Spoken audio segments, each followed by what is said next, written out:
Est-ce qu'avoir une plus grande capacité pulmonaire et respiratoire, ça veut forcément dire que tu sais mieux l'utiliser à l'effort? C'est la question à laquelle je vais répondre dans cette vidéo. J'ai reçu une question d'un des abonnés de la chaîne qui me demande est-ce qu'un développement de la cage thoracique peut être corrélé à une amélioration de sa respiration? Merci Elouane pour cette question. Donc, je pense que déjà pour comprendre la réponse à cette question, il faut bien faire la différence entre la capacité au repos et la capacité dite active ou la coordination de sa respiration ou de sa ventilation qu'on va utiliser durant un effort physique. Alors déjà, est-ce qu'on peut développer sa capacité au niveau de la cage thoracique, au niveau des poumons? J'en ai parlé dans une vidéo précédente.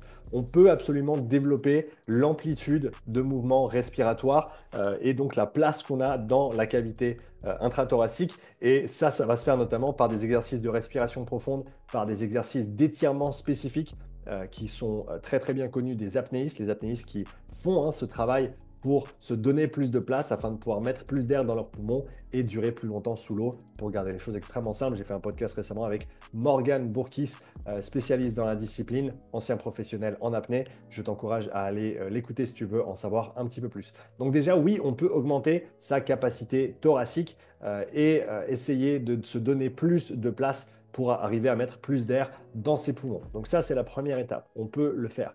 Maintenant, encore une fois, est-ce que ça va forcément dire que parce que tu as plus d'air disponible ou que tu peux mettre plus d'air dans tes poumons, disons que moi aujourd'hui, j'arrive à mettre, si je ne me trompe pas, 5 litres ou 6 litres 5 dans mes poumons. Est-ce que si j'arrive à monter ça à 7 litres, ça va forcément faire de moi un meilleur sportif ou est-ce que je vais pouvoir performer à un meilleur niveau grâce à cette capacité supplémentaire? Et ma réponse, ce serait pas directement. Indirectement, oui, mais encore une fois, il faut penser au fait que structurellement, maintenant, j'ai plus de place, mais est-ce que fonctionnellement, je peux l'utiliser, je peux l'exploiter? Et ça va toujours être on va dire un balancier entre les deux, c'est-à-dire que oui, on peut augmenter sa capacité, et je pense que c'est un paramètre sur lequel il faut travailler, mais ensuite, il faut s'assurer qu'on puisse utiliser cette nouvelle capacité de manière fonctionnelle durant une activité physique, durant une activité dynamique. Et à l'heure actuelle, pour la majorité des gens, le problème, il est plutôt sur le côté de la coordination et de la maîtrise de sa ventilation à l'effort, plutôt que sur la capacité.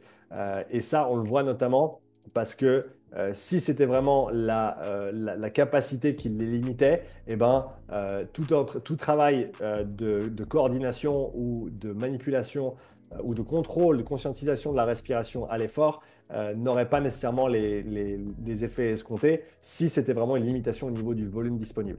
Alors que, en tout cas dans mon expérience et des plus de 300 personnes que j'ai eu la chance de coacher jusqu'à maintenant dans l'entraînement respiratoire en tant que tel, eh ben, on voit des améliorations sur énormément de paramètres différents et pour tous les participants à l'entraînement respiratoire. Alors bien sûr, ça va varier en termes de degrés. Certaines personnes vont avoir plus d'effets que d'autres. Ça, j'en parle notamment dans mes programmes et mes formations respiratoires. On n'est pas tous fait pareil au niveau de notre système respiratoire. Certains ont un potentiel de développement plus important que d'autres. Certains ont déjà un niveau d'entraînement au niveau respiratoire qui est plus élevé que d'autres, même s'ils n'ont pas fait d'entraînement spécifique. Mais par exemple, si tu as fait de la natation pendant 10 ans, eh ben, la natation, c'est quoi? C'est une sorte de gilet lesté en permanence sur ta cage thoracique dans l'eau, avec des paramètres de flottaison et autres qui sont assez particuliers, mais qui font qu'en général, les nageurs ont des systèmes respiratoires très développés. On voit ça chez les rameurs également. Les gens qui font de l'aviron, eh ben, on voit des muscles inspiratoires qui sont très très forts. Pourquoi? Parce que le diaphragme permet non seulement d'inspirer, mais également de stabiliser ta colonne vertébrale et ton tronc. Et quand tu fais le mouvement de pousser en aviron, eh ben, il faut être très très stable à ce niveau-là. C'est comme un deadlift que tu vas faire à chaque fois.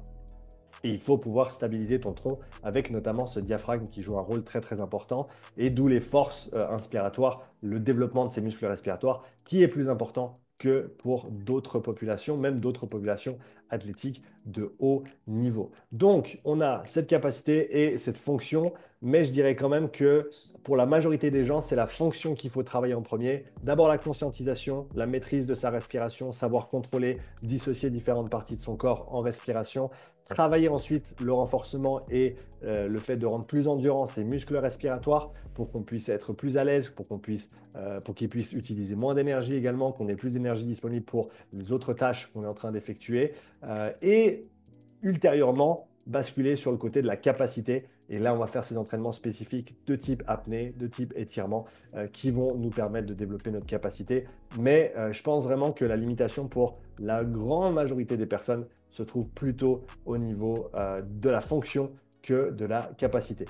Merci encore, Elouane, pour cette question que tu m'as posée. Si vous avez d'autres questions sur l'entraînement respiratoire, posez-les-moi dans les commentaires. Aussi, je te prépare une conférence gratuite sur la respiration et notamment sur les dernières avancées scientifiques dans le domaine de l'entraînement respiratoire. Ça se passe le 5 février prochain à 20h heure française. Inscription gratuite. Il y aura des cadeaux pour ceux qui viennent participer au direct. Je te laisse le lien dans la description si tu souhaites venir assister à la conférence et en apprendre un petit peu plus sur ce domaine fascinant de l'entraînement respiratoire. Merci pour ton attention. Je te dis à tout bientôt pour la prochaine vidéo. Ciao.